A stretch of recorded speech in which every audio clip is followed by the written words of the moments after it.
Hello, ladies and gentlemen, and welcome back to Laine's Anime Diaries, or Laine is a doofus, because she has realized that there are only 28 days in February. So that means I cannot fit all of Sorcerous Stabber Orphen into this month.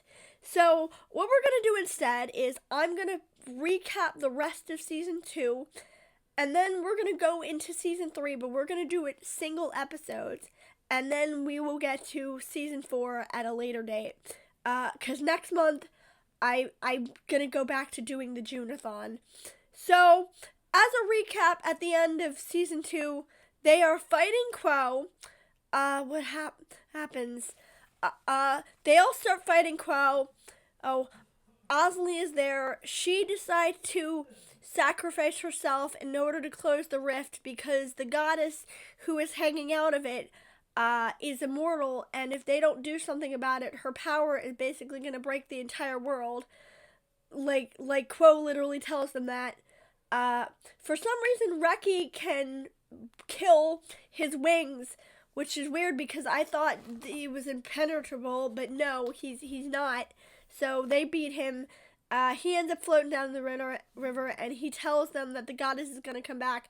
I thought Osley died, but no, she didn't. In fact, the next part of the series is going to be Orphen searching the continent to find her again.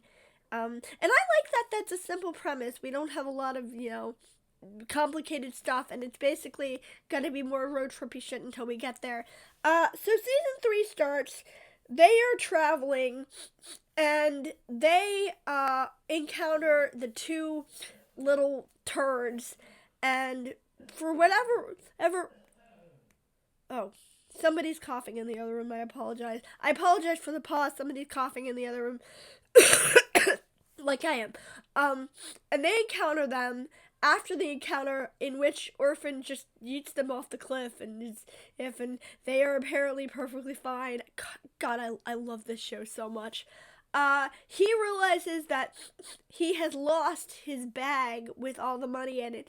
I'm assuming the turds stole it. We never actually find that out, but I think they stole it. Because knowing them, it wouldn't be above them.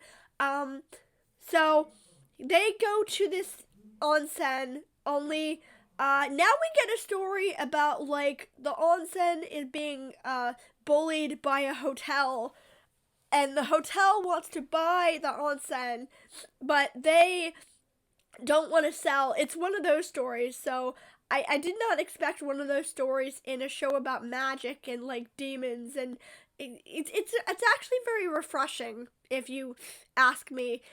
We get a simple story about trying to stop big corporate real estate tycoons, and they try to set fire to the onsen. Orphen stops them. Meanwhile, the turds are walking around with these two dudes, and I didn't think they were going to have any relevance, but the monster thing ends up apparently killing one of the turds and one of the guys, and brutally, he hacks them apart, and I was just very surprised that this show is okay showing child death, in that manner, but kudos to this show for not holding back. I don't think he's actually dead, though. I think this is some kind of hallucination or something. But yeah, they're apparently dead now, so now we have to deal with real estate tycoons, and a creature with a weird thing on its head. But somebody is watching the woods. I suspect it's probably Osley. I know she's fine, but she always stands in the shadows, although I have a feeling she's not going to tell him she's alive for a while, because she doesn't want to startle him. So, this is going to be interesting. Also, Kana Hanazawa is here now, and I immediately knew who it was because I watch too much anime, and I'm chronically into the genre. So, this should be fun.